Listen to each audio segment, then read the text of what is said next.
to this edition of The Final Whistle on Lair Media. Our usual email, info@lairmedia.tv. And press the red button on the right-hand side to subscribe to our channel. And thanks to all those who have done so and continue to do so. We're very happy with that. Our social media chap is making sure that our podcasts go out. They're disseminated to a lot more platforms now, so more and more people are beginning to see them, which is good for us anyway, for all of us. Anyway, welcome, Anna Moore. Hi, everybody. Welcome, Chris. Good evening, folks. Welcome, Derwynne Honan. Thanks. Hello, everybody. Nice to see you again. Now we're going to start off with soccer. CR7 did the trick for Man United. He and of course Harry Maguire scored as well. We can't leave that out. So there was 2 United scorers on the match. Liverpool, Brentford, Chelsea, Wolves, Leeds, West Ham, they all won over the weekend. And I think Man City are playing tonight. They're playing Crystal Palace tonight as we're on air from 8 to 9. So we'll be, well, it depends on what camp you're on. You'll be shouting for one or the other, as they say. But, if Crystal Palace, of course, and you're shouting for Crystal Palace, yeah? Oh, definitely. It'll be one of the few times that I hope that, you know, it is what it is. It's going to be tough, though. It's going to be tough, all right. Except Zaha now could follow CR with a hat trick. Derwynne, did you get to see the United match? I did. And what do you think? As a mad keen Man United supporter, I feel like I'm 4-year-old watching Doctor Who from behind the sofa. It's just like, I don't get it. I mean, you've got a dodgy defenders, you've got no midfield. I mean, Pogba and Fred can't pass the ball between them, let alone pass it to a red shirt. Right. And I don't understand why Cavani doesn't play instead of Pogba. Yeah, I mean, that's a mystery. Only the manager could say that. Only the manager could answer that. Anna, did you get to see any of the Socceroo over the weekend? No, Joe, I was in the National Boxing Stadium all weekend for the championship for the 14-year-olds. All right. And, of course, we'll get to that later on. The Under-22 European Championships are on at the moment. 18 boxers gone from Ireland, 9 women and 9 men. The women are starting on Wednesday. I was just reading up. But we'll touch that later on. But, Chris, what do you think of the Socceroo over the weekend? Did you get to see any of it? Oh, bits of it, yeah. As Derwynne said, it's like watching through your fingers, isn't it? You know, 3-2. Yeah, but I mean, they're playing against a team that have been shocking all year, to have no fight, no nothing, and some of the players that don't want to be there. And now even the coaches come out and has questioned his ability of being there as well. In Conte, you know, a couple of weeks ago. So I mean, yeah, they're 3-2, but they're relying on a 37-year-old, 38-year-old to score goals, right? They're not scoring goals, and then there's the whole hullabaloo of where was he last weekend? Did he just go to Portugal and fizzy hit or hissy fit, and did he then you know decided no, then they said he was injured, and then apparently his sister came on and said no, he's not injured at all. That's what you're talking about. So I mean, there was just a lot of it's just one big soap opera that's putting EastEnders to shame. Mm-hmm. Yeah, it is sad in a way, because I mean, Manchester United, Liverpool, and teams like that would be have a huge affinity to this side of the pond, you know, with all the Irish players that played for them down through the years, and other clubs as well. We're not saying that, but I don't know. I don't like to see things happening like that to any club, you know. I honestly think they're taking the fans for a ride here. Okay, they're charging enough for the tickets, right? They're paying fellas way above their pay grade. They've got players who are captain and whatever, who, you know, as I say in Belfast, they wouldn't kick back doors for the bin men. And that's what they are. You know what I mean? They're just not good footballers. And they've been elevated to a point where you see, look, it's a bit like, and, you know, a bit like a golfing parlance here with a new film that's out, The Phantom of the Open. Okay, you can get to a certain place with a certain amount of talent. However, when you're coming up against a high level, then if you're just faking it until you make it, then you're going to be found out. And what's happened is quite a lot of the Man United players are being found out that they're, one, lucky to be getting the living that they're getting, and two, they're getting way, way too much for that living where they are. And United can't get rid of them because no one is going to take these players on the money that they're at. And that's the biggest problem. So when a new manager comes in and says, I'm going to have a clear out, the board are going to say, oh, no, you're not. It's going to be like a Christmas panto. Oh, yes, I am. Oh, no, I'm not. Because the fact of the matter is that they've got probably a shed load of wages to get rid of, but no one else is going to pay these guys. Certainly not Chelsea, anyway. No, Chelsea, it's unfortunate there was chanting at the Chelsea match. I think the government, I think the secretary came out, the foreign secretary, one of them came out today talking about the fans chanting. What are they going to do about that? Well, I mean, there's nothing they can do about it. I mean, let's be honest about it. There's nothing they can do. You can have your prime minister's spokesman come on and says that you shouldn't be chanting. But you know what? The fact that you're telling them that they shouldn't be chanting is going to give them more reason to chant.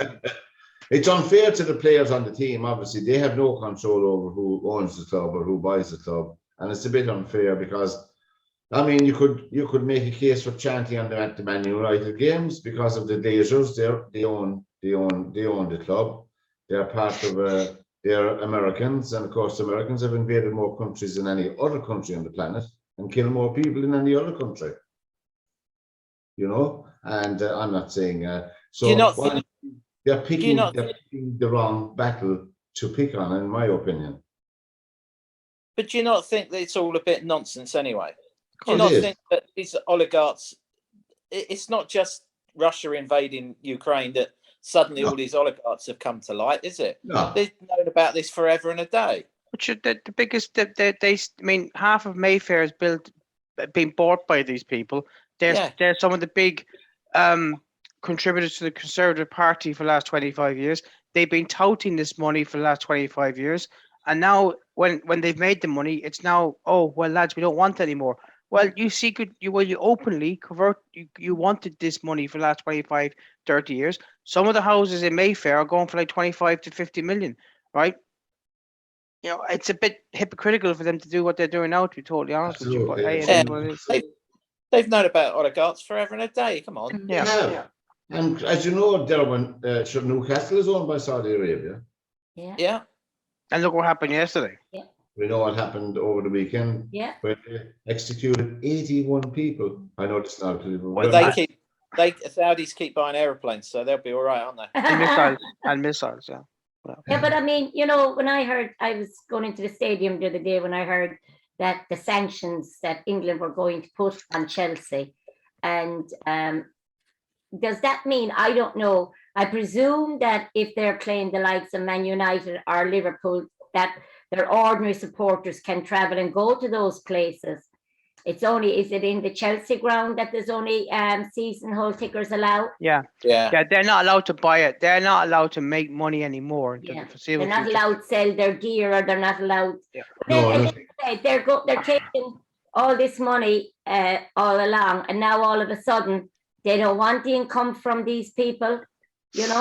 Well, they've got to be white and white now, haven't they? Yeah. You're right, Derwynne. There's Chinese owners and investors in soccer in England as well.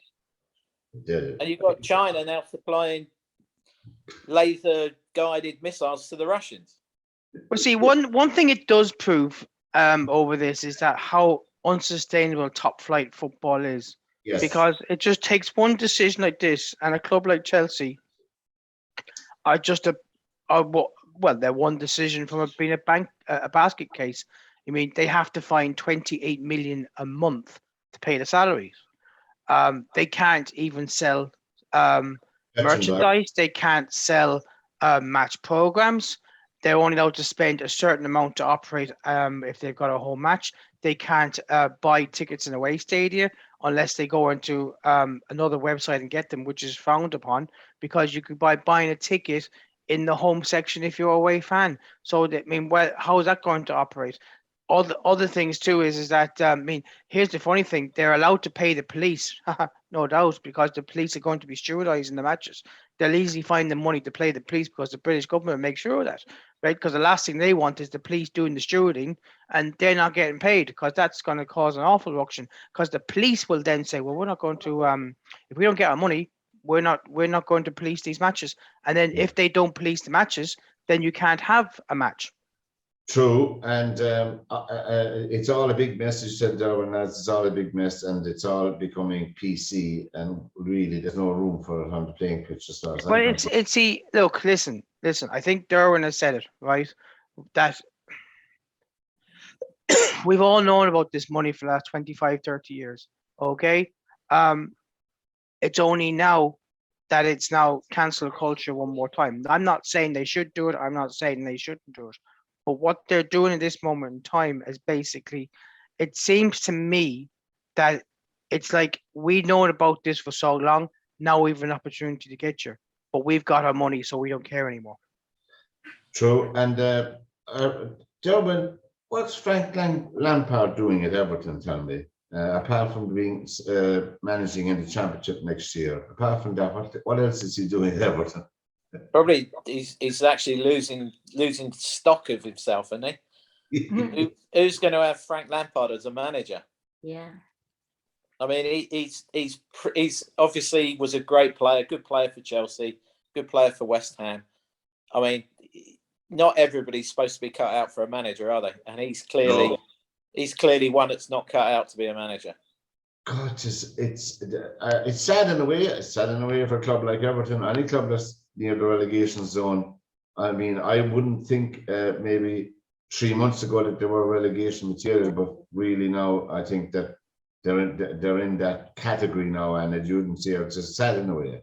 I know. I even saw now on the Liverpool side yesterday that the Liverpool administration of this fan thing that I'm on, they are even saying that they would hate to see Everton go down.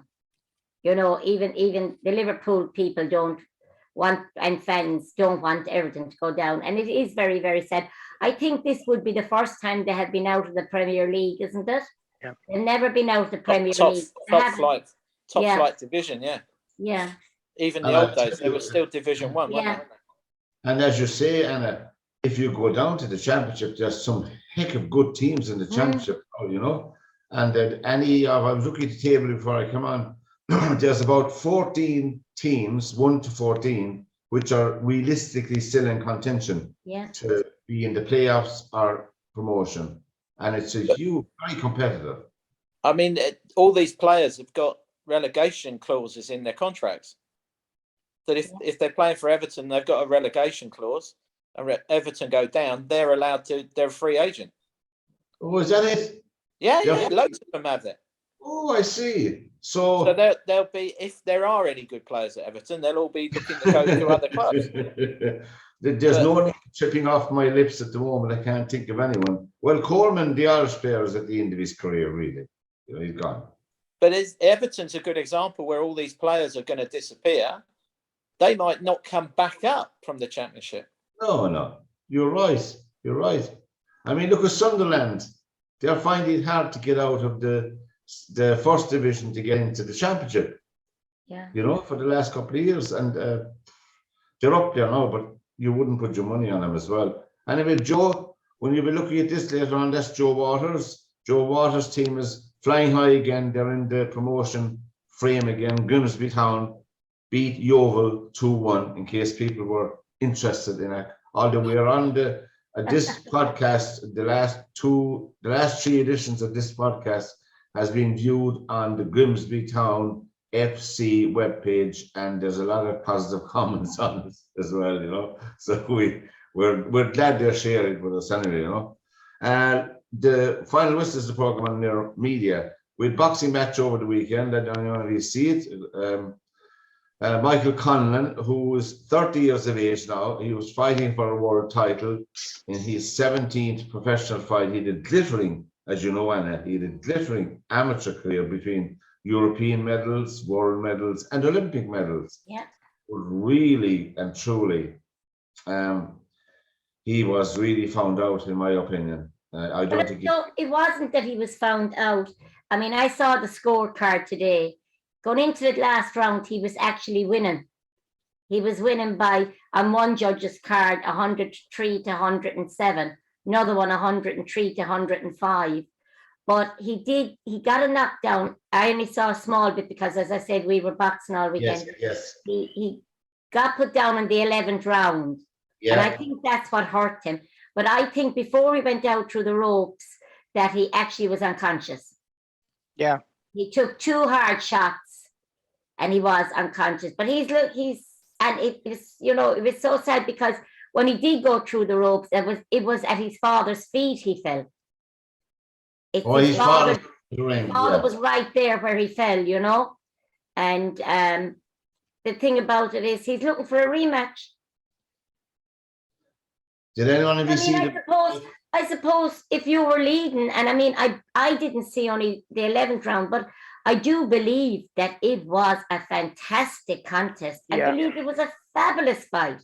Yeah, but listen, a rematch, in my opinion, should only be if a decision in the initial match was in doubt or there was a problem with it.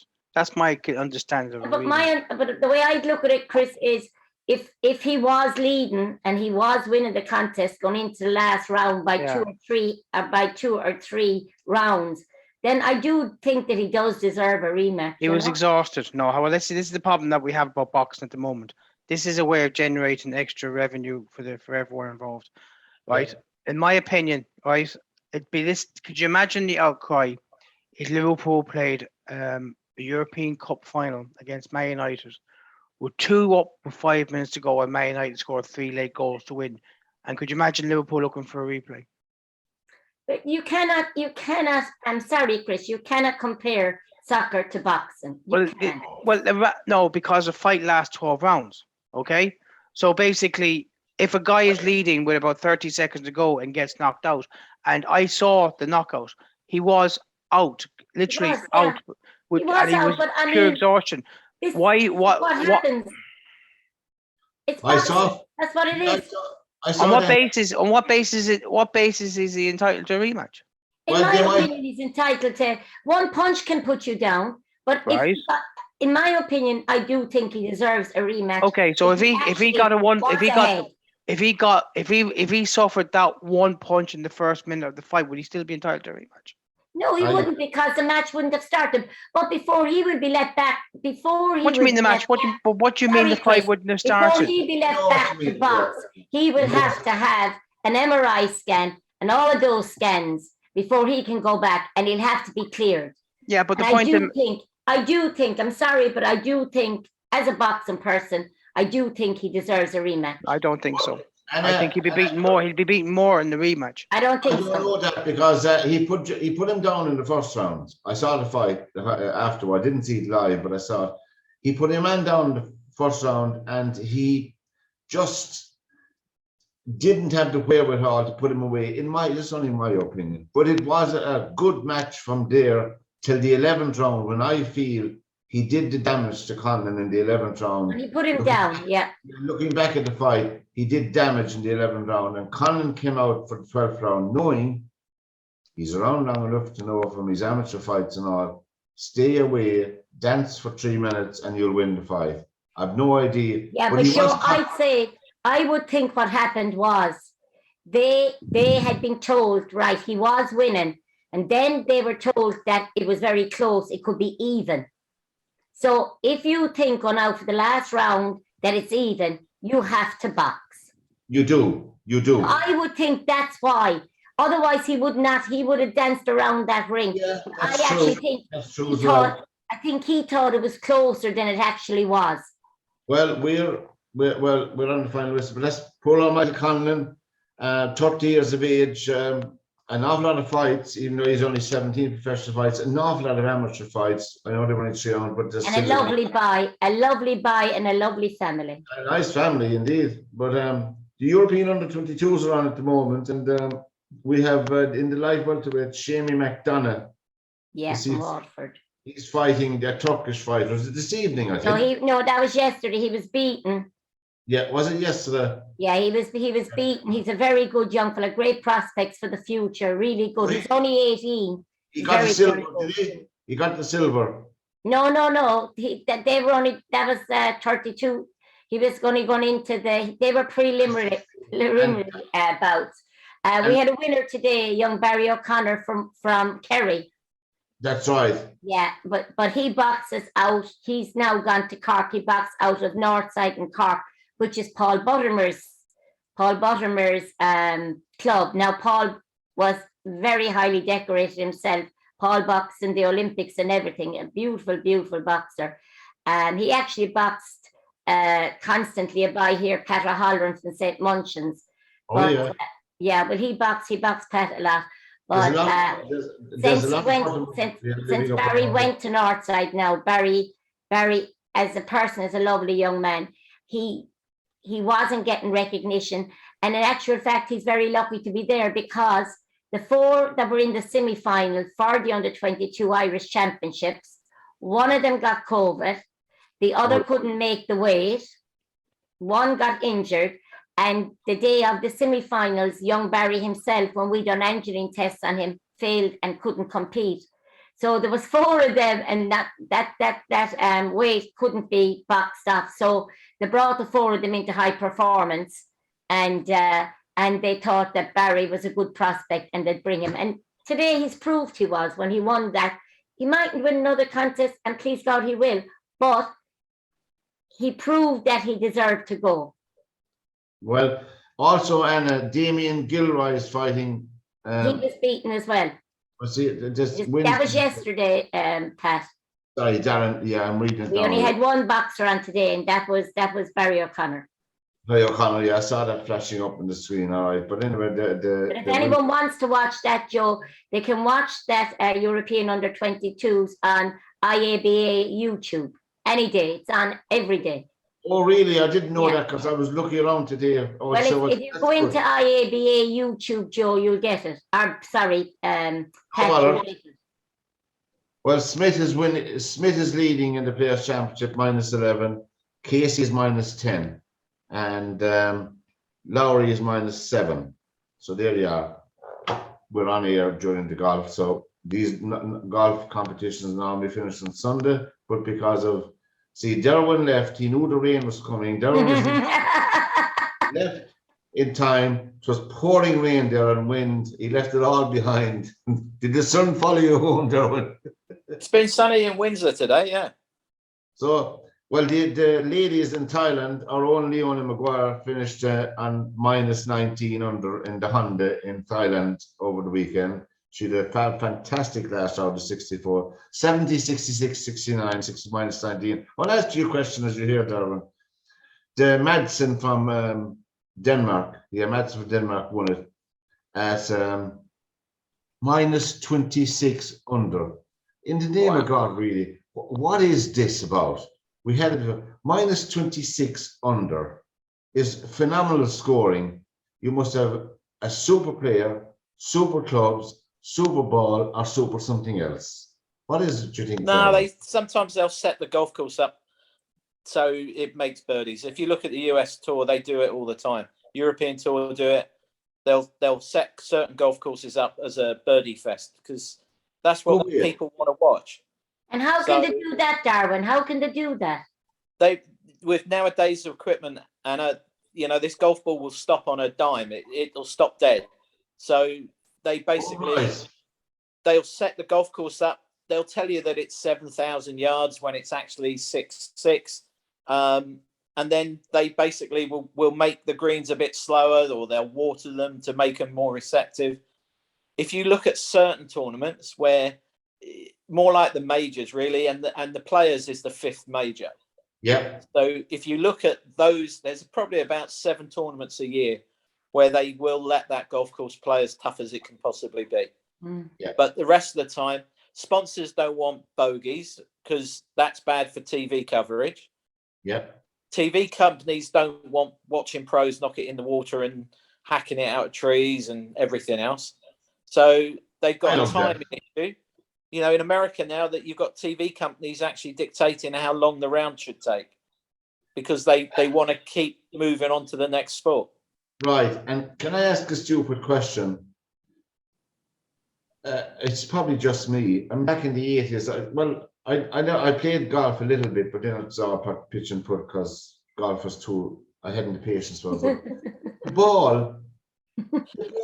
ball used to bounce higher, Derwynne. Am I imagining that? The balls don't bounce at all, Harry. No, I mean they. If you look at something like the players, Is it a stupid question? no, it's not a stupid question. I mean, the ball is the biggest changer in golf. You know, as much as equipment's changed, as in clubs, the golf ball's the biggest change. I mean, it's very, very hard. I know it sounds stupid to say this out loud to the world of club golfers, but it's actually quite hard to make that ball move left and right. Go weird. You know, if you've got a half decent golf swing and you can put the club nearly square back at the back of the golf ball, that ball will actually fly straight most of the time. It's actually really hard to make it slice and hook. I don't know really myself. I think these phenomenal. As I said, we wish her and the girls from Norway, Sweden, Denmark are playing. There's a lot of them coming on the scene now, you know, which is nice. Yeah, but if you look at European Tour as well, look at, you know, you've got all these different emerging countries, and that's because their golf federations are putting money into it to make themselves on the map. Yes, that makes sense. 65, 64, 66, and 67. She shot minus 26, I said, and Leonie Maguire is back in cabin for 2 or 3 days. I was reading about her before she embarks again on a full whack for the rest of the season. Then we wish her well. We wish all the girls well. Actually, we hope to see her in September here on this side of the pond at the Irish Ladies Open, as we said before, is we hope to see Derwynne as well. We can't promise him sunshine. We'll promise him a good time, but we won't promise him sunshine. In Drummond in September, I think Derwynne is on Drummond in September. Just down the road from us here, we'll have a good laugh. Well, I am due to come over, so all you have to do is turn up, and everything will be organised. And you can organise a bit of boxing, you know, a bit of superstar boxing for him. Not in September. We'll be away in September. We won't be open until the end. You can't be away. It's in your contract. You can't be away. Lear Media's the program, the finalists on Lear Media, and press the red button to subscribe to our channel.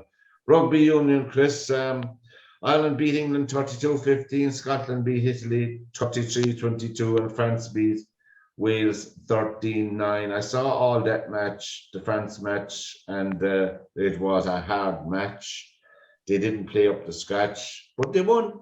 Yeah. And they won. Do you see Ireland, Chris? They did, yeah. Played badly. We know that. We'll admit that. Their team performance was poor. Henderson gave away as many penalties as he gave away in the last match. He gave away 11 penalties in 2 games. What's he doing on the team? Hey, well, he shouldn't have been there. Let's be honest about it. Because the only reason he's there because of the James Ryan missed. You know, he had the HIA after the sending off. Yeah. So I mean, the young lad made a good point over the weekend. He says, "Well, he wasn't ready for it," and I says, "Well, look, at that level, you have to be ready for all eventualities," and that he obviously wasn't. Yeah, look, he's normally a dependable player.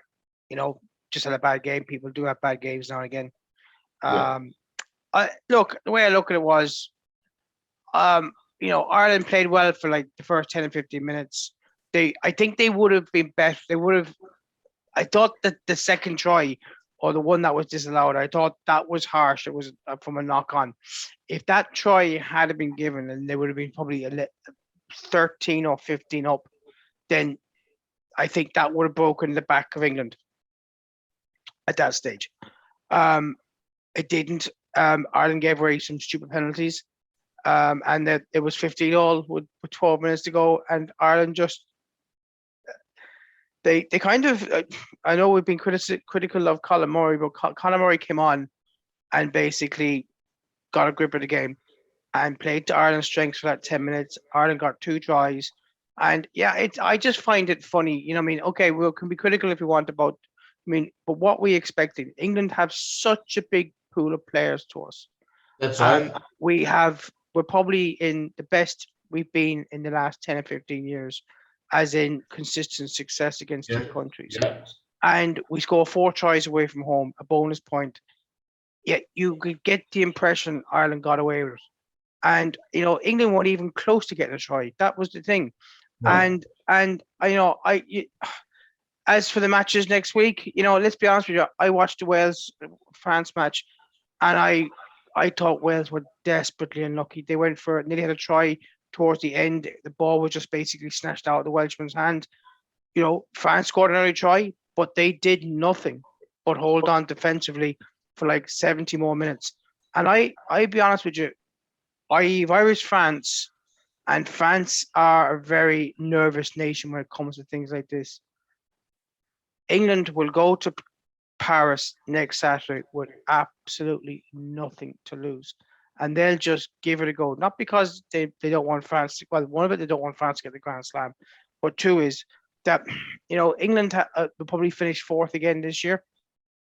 And they probably finished fourth the last couple of years. And that's not where they really are. They're probably a second or third team, if not a top team. Yeah. And I actually think, and I said this before, I don't expect the Grand Slam to be won, although France are closest. But I won't be surprised if England can win that match, because they're not that far away from it. Well, I would be surprised, because England, I thought, had an outside chance of competing for the World Cup. It's only on next year, and except they find some new players and probably a new coach, which they won't. Eddie Jones will be there now for the World Cup. I don't think they have a hope in hell of a good. They have a better help than us. I mean, we've done nothing at the World Cup, and we're relying everything on a guy who's going to be 38 in a year and a half time. We've never got into the semi-final of the World Cup. Derwynne, did you see any of the rugger? Yeah, I watched all of it. Oh, did you? Yeah. Did you see the French match? I did. I watched every minute of it. I'll tell you something now, my own opinion, and you can all laugh at me if you like. I liked the match Friday night. I liked the way France were able to win the game, not playing very well, the way they were able to hold out Wales. I know there was a few lucky escapes, but I thought they were comfortable playing badly myself, looking at the match. I don't know if they played badly. I think they just set up to defend, didn't they? Yeah. I don't think it necessarily played badly. I think they knew what they were going to try and do, and that was just stop Wales playing. That's right. And if you look at the second half, it was all Wales, but Wales are struggling to have a couple of players that can strike. That's true. And England, of course, against Ireland, scored no points on play. Nothing from play. Well, I know, like you're all saying, Ireland didn't play great. I thought Ireland played really nice. But that's the problem we have here, Derwynne, is because basically we're expecting Ireland to go out and hockey teams. I mean, it actually is a bit disrespectful to the likes of England or whatever, that we have become a very impatient nation when it comes to things like that. That we're expecting us to go and steamroll teams when it doesn't necessarily happen. And listen, if someone had said to you beforehand that Ireland would beat England 4-0, bonus point, record score in Twickenham, you'd bite your hand off for it. You'd bite their hand off for it. Yeah, we get that, and people are disappointed. I don't understand why, though. I thought you played all right. I didn't think for one minute. No, I mean, you were going I to congratulate Ireland. They played reasonable, but they were playing 14 men for the whole match. Yeah, but that doesn't mean anything, does it? How many times does a 10-man football team beat an 11-man football team? That's true. And it's I was reading. Sorry, Derwynne. I was reading today that that the English manager said that Ireland only played well for the first 10 minutes and the last 10 minutes, and that's what won them the game. That in between, that England held their own. That's what the English manager said today. That's Eddie Jones, though, isn't it? He's just full of rubbish, isn't he? I mean, I don't know if I enjoy England losing as much as I like watching Eddie Jones having to try and explain why they lost. I don't know, Derwynne, does he suit the temperament of the English rugby fraternity at all? Who, Eddie Jones? Yeah. No, I don't think Eddie Jones is that good a manager. I think he's very good at self-proclaiming himself. Did a lot of managers. I don't think he's a Warren Gatland. Huh? I don't think he's a Warren Gatland. Yeah, Gatland has his own. Gatland got an early exit when he was manager of Ireland. You know that. Yeah, but that was a little bit politics in the back, wasn't it? Oh, absolutely. I mean, there's no doubt about that. You know, I thought he was harshly treated. Yeah. Board, you know. I think that's why he's always enjoyed when Wales have beaten Ireland. Why he's always enjoyed it so much. Yes. That's true. But that wasn't that Schmidt that put the boot in with Gatland. Yeah, Joel Schmidt. Yeah, he was. I don't know. he was a lister, wasn't he? He came from. Where did he come from? New Zealand, was it? Chris? He came from New Zealand, but he also was in France, and then he came over with Leinster, and then he managed after that. But I think the Warren Gatland was before Eddie O'Sullivan. Yeah. Right. It's it was. I think it was maybe Eddie put the boot in. I'm not so sure. But Was it one of them put the boot yeah, in? Yeah. And Joe Smith was in against Bernard Dunn for the high performance manager, director of boxing. How long ago was that? That would have been about 2013. Okay. It was down to him and Bernard Dunn for that job. Well, we'll just briefly touch on the GAA, the GAA, Derwynne, your favourite sport. It was the big ball this weekend, and Dublin got their first win, Chris. As you know, they beat the All-Ireland champions Tyrone 13 Terrible game to watch. So they won it. Awful. I mean, I said I actually went out for a walk yesterday, and I said I'd sit down and watch.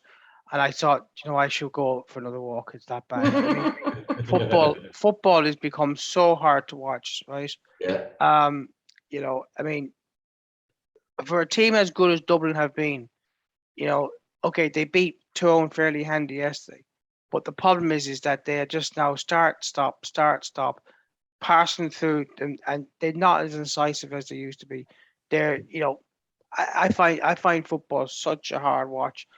The conditions weren't great this weekend, but you look, it's March. Well, the conditions have been great for the last 4 to 6 weeks. What do you expect when you're trying to cram in a freaking season like this? It's an absolute joke.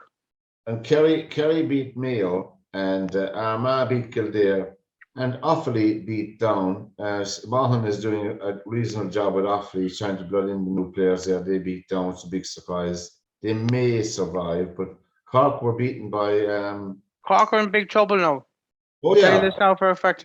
Cork are in big trouble because if they get relegated and down to they will get relegated. Yeah. And if they lose to Kerry, they will not participate in the All Ireland after the first match or whatever. So if they don't beat Kerry, their goose is cooked. Well, their goose is cooked as far as I'm concerned. They're going down to Division 3. They'll be competing in the Talton Cup, which is a second tier competition for football. So if they go down to that tier, are they not allowed to take part in the? They have 2 chances.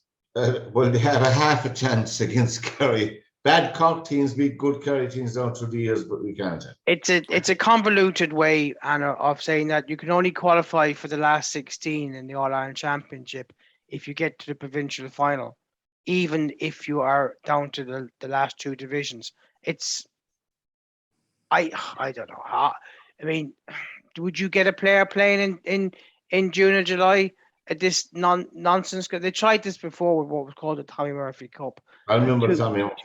Two men, the dog used to go at it, and that was it. I mean, there was more watching one man and his dog at the shoot trials than going to these matches. It was a bloody joke, like, I mean.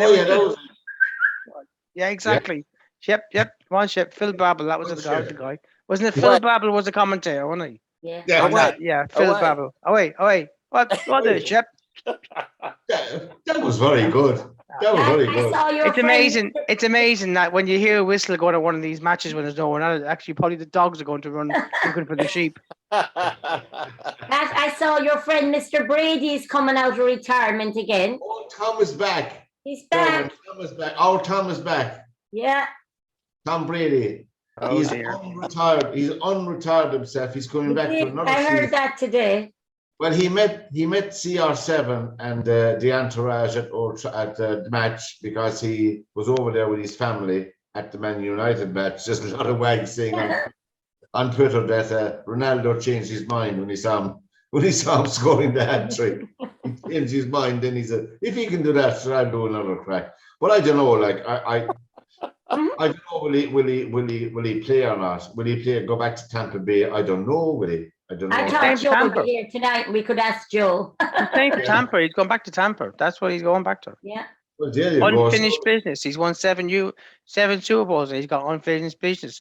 What does that mean? Did the check bounce or something? I don't know. I don't know. Did they scrub off an out or two off it? We don't know. Look, an enigma and a player like him, once in a generation or so. But see, the biggest problem he's going to have now is that he has to make sure that the people in front of him are protecting him. Because look, I don't know if anybody noticed, but in the last few matches, the signs were there that he was slowing down, and he's not going to get any faster. I just don't understand. I mean, I know it's see, the problem when you have sports people who want to keep going is that temptation to bite off that cherry once too often is going to cause a problem. The thing about it is that he's now he's one concussion or one bad tackle away from serious injury. And I just get the feeling, why, how much money do you need? You can't be doing this for the money. But I mean, He'll never spend what he has now anyway. yeah, but sometimes you could tarnish your legacy by staying on. Yeah, I feel like that with Katie Taylor, I feel like she's like, you wouldn't compare to the money he's made, but she was a millionaire before she came out of amateur boxing. She done her professional, and I think I was hoping the last one that she would retire but I think sometimes, I don't know about that man, but I think it could be the same as Katie. They love their sport so much that they just don't want to give it up. Well, I understand that, but I just think there's one person I'm thinking of the last while who I think is in the same bracket, and that to me is Andy Murray, because he is clearly not going to win a major again. He's not going to win a Grand Slam, and the injuries he had the injuries that he's got with the hip is actually restricting him from movement. And this is a guy who maybe in 10 or 15 years will struggle to walk because of the amount of injuries that he's had. And you have to wonder, why is he still doing it? I know there's this competitive element, but at times your head has to overrule your body and say, look, I can't put this in anymore. He's just, I think this could be Murray's last year as a competitive tennis player, because he's nothing to prove, and this is it. But I just feel he's going nowhere at this moment. And just to briefly go back to the rugby before we finish up, Ireland are playing Scotland, isn't it? Yeah, Ireland are playing Scotland. France are playing England, and Wales are playing a practice match against Italy. We won't mention anymore because we don't really want to flag it to death, Maybe so Ireland can actually win the Triple Crown if they beat Scotland. Oh, they will. Yeah. They will, yeah. If they beat Scotland. Yeah. Scotland are tough. Scotland are after improving during the Six Nations. I think they're after improving. I know Italy scored 22 points against them, but I don't know how that happened, but maybe they weren't. I suppose we have home advantage, It's hard to get up for a match that you're going to win. Would that be some of it? I don't know myself. Now, Derwynne, Man U are playing in Europe this week. Is it tomorrow or Wednesday? Is it tomorrow they're on? Tomorrow, yeah, against Atletico Madrid, isn't it? Yeah, and how do you think they'll get on? Well, obviously Ronaldo will be on the team, isn't it? Yeah, I can't. It's 1-1 in it on aggregate at the moment. Yeah, they're starting. No, they're starting again. They're even. They're starting again. I can't see him beating them out there. Really? No. Well, I mean, and this is the knockout stage, isn't it? Oh, yeah, they don't win, they're gone. Yeah. I reckon that's a 2-0 to Madrid. Really? Yeah. Well, Messi didn't score over the weekend either for PSG. They won 3 or 4-0. Oh, that was last week. That was a big surprise last week, and they're winning 2-0, and within less than 10 minutes, that who were they playing again? Real Madrid. Real Madrid. Madrid, that they came PSG. and 3 goals in less than 10 minutes or 8 minutes or something. Mm. You know? But you look, I watched the match and basically the top 3 that forwards that were there, Messi, Mbappe, and Neymar, just stood there and watched, and their defense was a shambles. And the goalkeeper cost one of the goals. Don't remember the Italian goalkeeper, and you know, this is a team that, I mean, you said just a second ago, Messi didn't score. Messi doesn't have to score in the French league. Messi doesn't even have to play in the French league. He was bought for the Champions League Cup.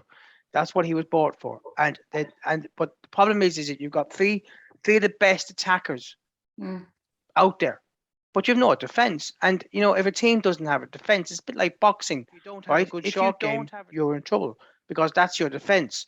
That's the same in every sport. And when you see a team who know they're going to steamroll their own domestic league, even if they put 11 schoolboys out, that's the reality of it. So Messi doesn't have to score. Mbappe scores fine, but he's gone at the end of the season. I reckon he's going to Real Madrid. You know, this is another club that is built on sand, and once this is taken away from him, I mean, they've got Pochettino, who's a decent manager, but not the best manager. And this is what annoys me, is that they spend fortunes, but when it comes to the nuts and bolts, they basically don't spend the money where it should be spent, and that is 1, a decent coach, and 2, a decent defense, and that's where Paris is left wanting. I mean, it was a surprise. Don't get me wrong that they went out in the manner what they went, but to be honest with you, when you looked at the last 20 minutes, Paris were all over the place. They were shocking. And Derwynne, do they call the Players' Championship the 5th major? Is it? Yeah, 5th major. Well, do you know that you don't know of this golfer Smith from Australia, do you? He's a good player. He's a good Cameron Smith, isn't it? Yeah. He's leading at the moment. We're on air between 8 to 9 on a Monday night. That's why we're keeping an eye on the golf for people looking at this later on. He's leading at -13 after 13 holes. Bradley from the United States, or is that Keegan Bradley, isn't it? Keegan Bradley, yeah. He's -11 after 15. And Paul Casey's -11 after 13. And Hovland is -8 after 17. So he's out of the picture. And Lowry is -7 after 13. Lowry have to birdie all the 5 holes all the way in. Yeah, that's tough right there too. Half time, City 0, Crystal Palace 0. Oh. The first time in my life I'm shouting for a South London team. Yeah. Come on, Zaha, all is forgiven. Well, I'll shout for him because we had him for a while. A quick hat trick. Well, even a draw would be nice for Liverpool, but Liverpool have a very tough one on Wednesday night. They have Arsenal, and Arsenal are playing very, very well at the moment. Where are they playing them? In the Emirates, yeah. Are Arsenal at home? Yeah. That's a tough one for Liverpool now on Wednesday night. That's tough. They don't call it Highbury anymore. And I'll be in Liverpool to watch it. That's tough, Derwynne. They don't call it Highbury anymore. I know, it's pathetic though, isn't it? It's down the road. It's still in Highbury. But they have to call it the Emirates because Emirates. I was wondering. Their owners. I thought they had moved out of Highbury. They called it No, they used to be at Highbury Hill, and now they're actually down the road in Highbury itself. And they call it the Emirates. Yeah, well, Emirates pay us millions to have the naming rights. It's like Lansdowne Road. Yeah. Aviva. Lansdowne Road here is called Aviva. I know it's called after some insurance company. But we won't bother giving the name, but Lansdowne. But no, we wish Man United well tomorrow night. Liverpool wins tonight. Ireland the next weekend. Is that a Friday night? Who's the Friday night game? No, they're all Saturday, aren't they? They're Saturday. Yeah, Wales are playing Italy, is it? A Friday night. There's many watching that, I don't think. No, it's all Saturday, isn't it? They're all Saturday. Yeah, they're all Saturday. 2:15, 4:45, and 8 p.m. Do you see I watched Scrum 5, which is BBC Two Wales rugby program yesterday. and they were saying that they were 12,500 tickets light at Millennium the other day. Yeah. And England have refused to play Friday night games. So have France. And so Wales are now saying that they're not going to play Friday night games because they don't get the attendance. Oh, that's right. Yeah. But Right. I mean, it was the first time I saw a Six Nations match that didn't involve Italy. That was not a sellout. Yeah, 12,500 tickets they had spent. That's nearly 200. That's about 150,000 light. Well, I can tell you that the England-Ireland match were 20,000 down normal attendance. Yeah. You know why? €125 for a ticket? Are you absolutely insane? They're outpricing themselves, Pat. €125 to see England-Ireland. If yourself and your partner, if you had a friend, if you could find one to come along, 250 quid. But Chris was saying that a few weeks ago, weren't you, Chris? Yeah. Chris was saying that a few weeks ago. If he was to bring his lads there, it cost him over 100. Was it 200? I mean, we were just saying that the other day. We were just saying about going to some of the Munster matches. Munster are playing Leinster in Limerick on the beginning of April, and the standing tickets, the stand up in the terrace, is €35 each. They're playing Exeter. It's the same €35 each.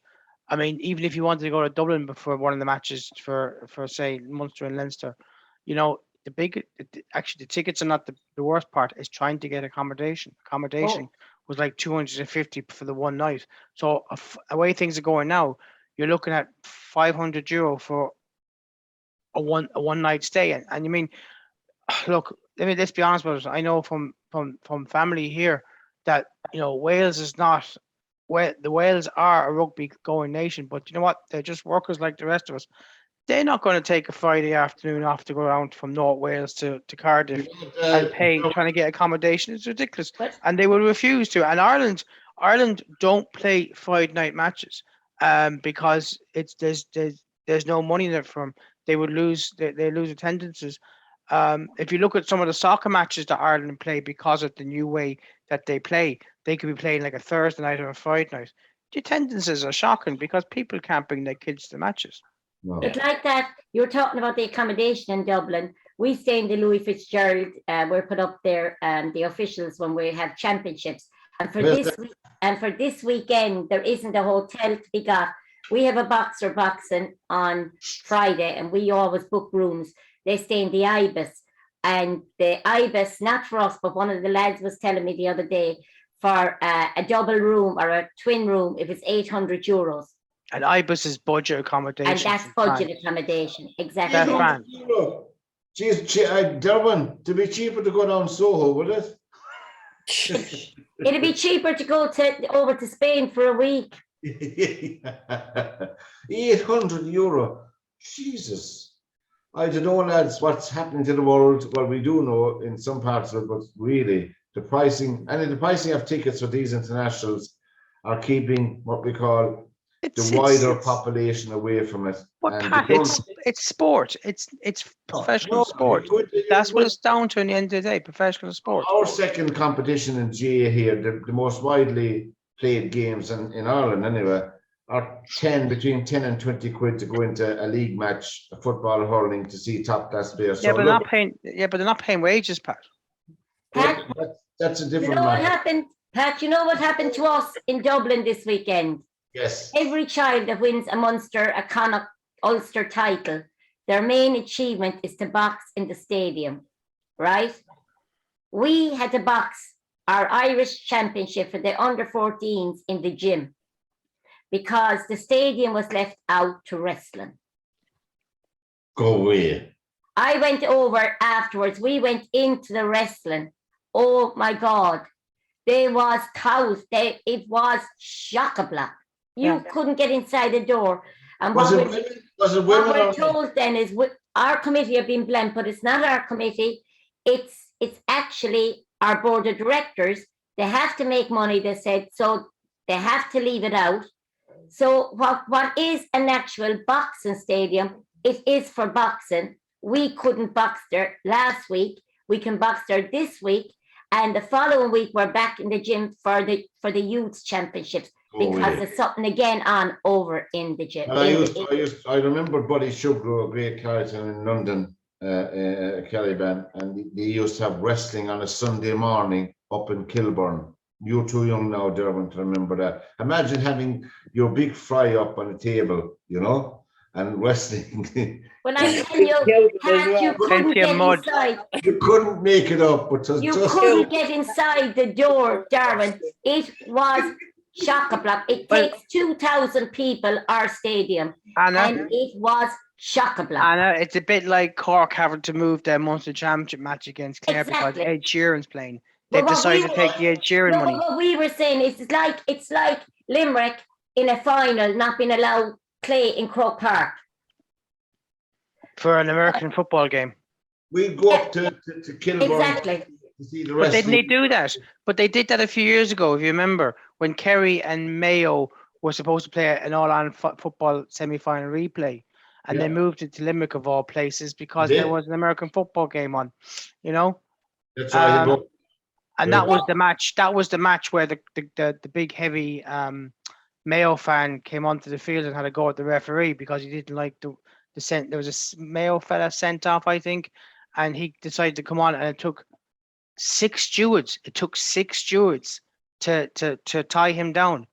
Yeah. So I mean, Limerick didn't favour themselves that day. But there must be going to be an American football on outside in the university because when we went for our walk through the university, they're after putting up 2 American football posts outside there. Yeah. Oh, they're only gone up now in the last few days. Tom might put Derwynne just coming to play there. A bit of research now for Derwynne to do. If you meet any Yorkers up around Kilburn and ask them about Buddy Sugar's wrestling on a Sunday morning. Was it in Kilburn Town Hall? Yeah, with the big huge pub up there. It's off the pub, the wing. But we used to go into Loftus Road afterwards, you know, to the QPR match. But that's funny because you went from one mud bath to another mud bath. Yeah, you could touch the. I mean, Loftus Road, as you know, I mean, the pitch is very compact and you're very close to the action, which is fantastic. The only thing I will say about that wrestling, they have to be super fit, lads, because they stand on those ropes and they double flip and everything, you know. I mean, people know it's not real, that it's actually pretend, and they're all taken away with it. I don't understand. I'm sorry. Anna, were there women or men on Down? There was women. There was 2 women in one contest, and there was 2 men in the other. And he's just angling for a free ticket.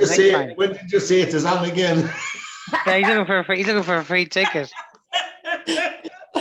Anyway, for this, he wants a press pass into the women's wrestling. Oh yeah. But Pat's after saying reminds me of the joke about the old fella that gets his wallet taken by some good-looking Eastern European girl, where he basically gets his wallet taken, and he says it happened. Would you believe it happened 6 times today, and she'll be there Thursdays and Fridays next week. On that note, lads, from Derwynne, from Chris, on this edition of The Final Whistle, take care, lads. Bye-bye, everybody. See everybody. you. Bye. Bye. Bye.